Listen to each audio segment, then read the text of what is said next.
If you're a leader of a team, how often have you said this to yourself?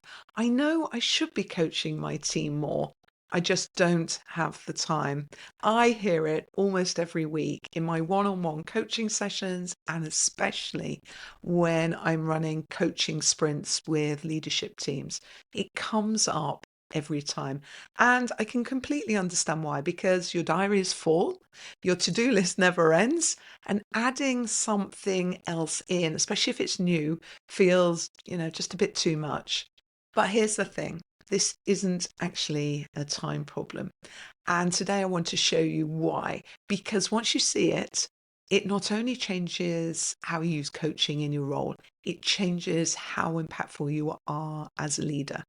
And whether you're working on your own individually or thinking about this for a wider team, I think this is such an important skill set for you to succeed as a leader. Let me start with the conundrum you are facing. You got to where you are because of your expertise, your knowledge, your judgment, your ability to walk into any problem and solve it faster than anyone else. And that is genuinely what has made you really good at your job. And it got you promoted, and it possibly got you promoted again and again. In that time, it's become part of your identity. Being the person with the answers has defined your value as a professional. And the problem with this is that the very thing that got you here is now the thing that's holding you back from getting where you want to get to next as a leader. Because at a certain point, the job just changes, the role changes. Your job is no longer to have all the answers. Your job is to make sure your team can find them. And many managers, I don't think, are just told it clearly enough. They get promoted into a leadership role and they carry on doing what worked before, knowing things, solving things, directing things, because that's what felt like leadership, but it isn't. And this isn't just a mid-level manager challenge, because I see it at every level. Mid-level managers, senior managers, leaders with decades of experience. The identity of being the expert doesn't just dissolve when you get a bigger job title. If anything, I think it gets harder to let go of, because expertise is exactly what kept getting you rewarded as you moved up. And the higher you get without making changes, the bigger the problem becomes. I've worked with very senior leaders who still find it genuinely difficult to hold back their answer when someone brings them a problem. They know they shouldn't just jump straight in, but the pull is so strong and it feels helpful and it feels like leadership, but it isn't. It's a habit.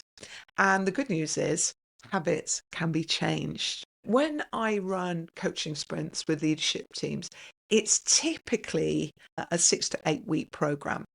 And it's short, regular sessions, a bit of content, practice in a safe environment, a challenge each week to go off and practice more in your job, and some reflection time. And around the halfway point, something consistently happens.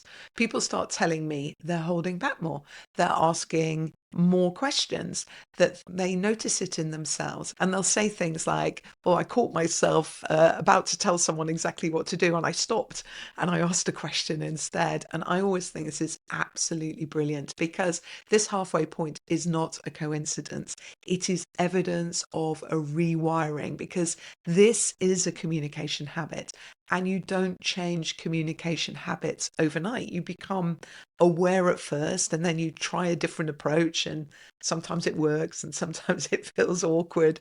But then you start to see the results, and your team responds differently, and you get a different kind of quality and energy to the conversation. And slowly, the new habit starts to take over. And the managers who get through that halfway point always say the same two things. One, their team responds really well. And two, they feel like they are genuinely being freed up, getting a bit of space. And this is exactly what we're aiming for. And coaching is the practice that gets you there. To change the habit, one of the most powerful things you can do is understand why it is a false economy to default to the tell mode. When you're super busy and when you're putting out fires left, right, and center and your head is down, telling feels faster. And in that single moment, it is faster. You answer the question or give that direction, and the person goes away and the problem gets solved. But tomorrow, the same person or someone else will be back again with another question, and you will fill that gap again and again. Because you see, there is a cost.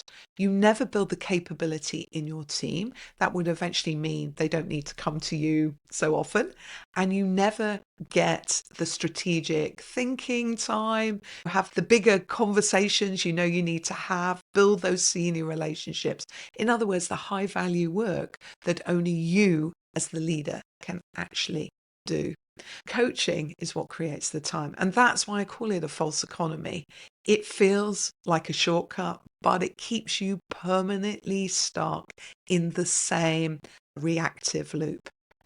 So, what does the coaching actually look like in practice? Because I think another reason managers avoid it is that they imagine it's actually going to take a lot of time and it's going to be a long, almost, I don't know, therapeutic conversation. It really doesn't. In all my workshops, I share the GROW coaching framework. It's a really simple framework that gives you structure for asking better questions. There are 4 stages: goal, which is all about what's a great outcome in whatever the situation is; reality, so where are you now and what is the gap between that and achieving the goal; options, what are the options that you have to address that gap; and then finally, will or way forward, which is, well, what are you actually going to do? And that's the accountability step. And the power of it is that it helps you to understand very quickly where your team member actually is. Are they stuck because they don't have the skill yet? Is it a confidence problem? Have they got used to this way of working and they just genuinely haven't thought through the options? Grow helps you find out in a short conversation rather than assuming what the gap is and diving into fix it mode. And what's brilliant about this approach is all the time you're building problem solvers around you, people who think, people who bring you solutions, and not just the problems. So if you really recognize this in this yourself and you want to develop your coaching skills, I have something to help you. That I have a coaching guide. It's linked below. It gives you the framework, questions, and an 8-week practice program so that you can build this habit in real working conditions. And if you want to see exactly how a Grow conversation works in practice, step by step, I'd check out this video here. Okay, until next time.